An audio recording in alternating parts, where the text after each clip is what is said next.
lançando sobre Ele toda a minha ansiedade, porque Ele cuida de mim.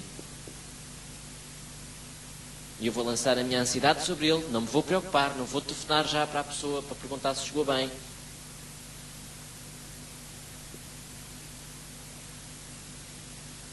Nem me vou pôr a perguntar, está tudo bem?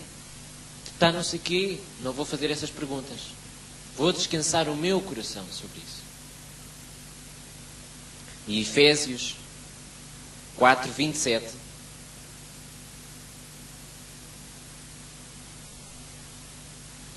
Efésios 4, 27.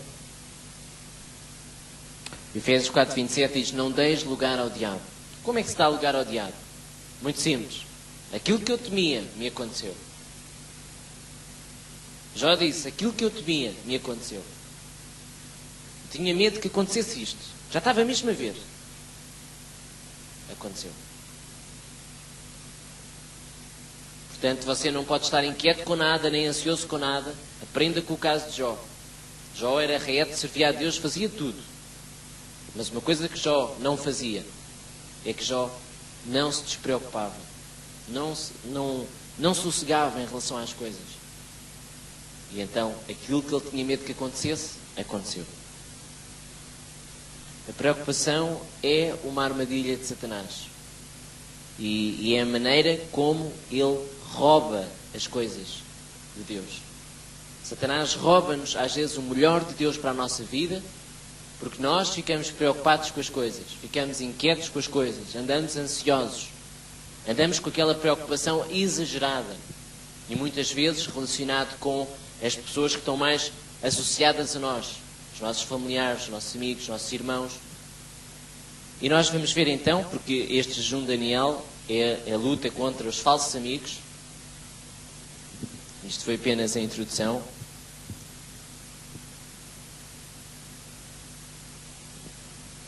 Não se pretende desviar do tema. E nós vamos ver então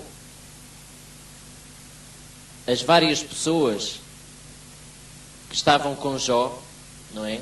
E que não representaram o melhor de Deus para a vida de Jó. Então há várias personagens que iremos falar hoje, que é a esposa de Jó. Temos a esposa de Jó. Temos os seus 3 amigos. Temos Elifaz. Temos o Bildade. Tudo nomes fáceis para nós. Temos o Sofar. E temos o Eliú. Então diga lá: Elifaz, Bildade, Sofar e Eliú. Vão ver? Nunca mais esqueçam. E vamos abrir em Jó 2. Jó capítulo 2, versículo 7. E vamos começar pela esposa de Jó. Então saiu Satanás da presença do Senhor e feriu a Jó de uma chaga maligna, desde a planta do pé até a alta cabeça. E Jó, tomando um pedaço de telha para raspar com ele as feridas, assentou-se no meio da cinza. Então sua mulher lhe disse: ainda retens a tua sinceridade? Amaldiçoa a Deus e morre. A mulher de Jó chegou-se lá ao pé dele e disse assim: ainda retens a tua sinceridade para com Deus? Deus isto, Deus aquilo, Deus não sei o quê. Já viste como é que tu estás? Nesta lástima. Ela estava mais ou menos a dizer: se Deus existe, porque é que Deus te deixou ficar assim? Deus não existe. Deus não quer saber de ti para nada. Se Deus quisesse saber de ti para alguma coisa, Ele estava-te a ajudar. Não te deixava ficar nesta situação, Jó. Eu, se fosse a ti, Jó, amaldiçoava a Deus e morria. Então, a esposa de Jó simboliza aquelas pessoas que quando Deus não faz aquilo que elas querem, essas pessoas começam a culpar Deus, ou a culpar, ou a amaldiçoar Deus. Portanto, estes são tipos de pessoas. A mulher de Jó corresponde a tipos de pessoas que não interessa para a sua vida. Não lhe interessa pessoas ou companhias que começam a desviá-lo de Deus, a dizer: Deus, estás a ver o que está a acontecer? E agora mesmo falar de Deus. Isso é uma companhia, vou dizer, meu amigo, é uma companhia que não interessa. Você não ande muito tempo com pessoas assim. Se é a sua esposa, como se diz, aguente-se. Ore por ela. Mas se não é esposa e é amigo, não é?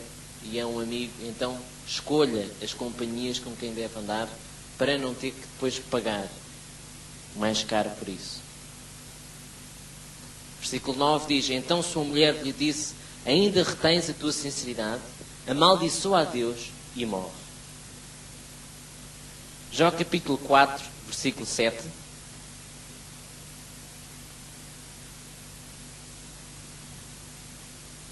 E vamos passar para Elifaz.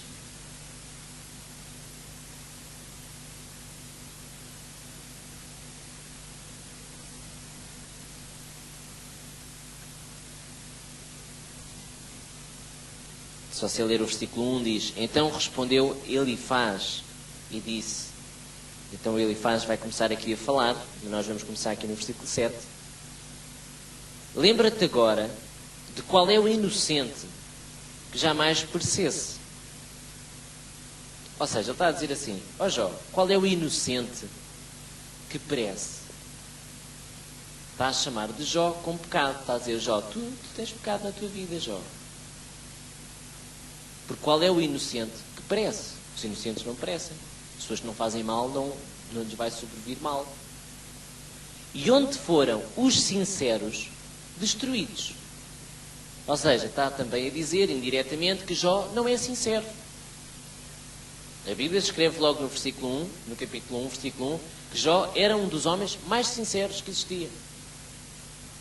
Mas o Elifaz vem, chega ao pé dele e diz assim: olha lá, mas qual é a pessoa que é inocente e perece? Explica-me lá, Jó, também. E onde foram os sinceros destruídos? Porque os sinceros não são destruídos. Indiretamente está a dizer a Jó que ele não é sincero. Há algum problema na vida de Jó. Diz que o problema de Jó possivelmente é pecado. É pecado. Qualquer coisa é pecado na tua vida. E se tu estás a passar, é porque andas a fazer alguma coisa que não deves fazer. Que simboliza muitos irmãos. Atenção. A mulher de Jó normalmente significa os ímpios. São aquelas pessoas que dizem que Deus não existe e culpam a Deus. Não é? As pessoas que não querem servir a Deus. Mas o Elifaz, porque a partir de agora vamos começar a falar de pessoas com aparência espiritual, não é? Com cara de muito espirituais. Ou seja, este Elifaz, Bildade e Sofar representam os amigos espirituais, os amigos da igreja, os crentes, os chamados falsos irmãos. A Bíblia fala sobre isso. E Elifaz começa a dizer a Jó que o problema dele é pecado. O teu problema, Jó, é pecado na tua vida. São aqueles irmãos, simbolizam aqueles irmãos que quando chegam ao pé da pessoa que está a passar por um problema, ou de repente teve um acidente de automóvel, ou qualquer coisa do género,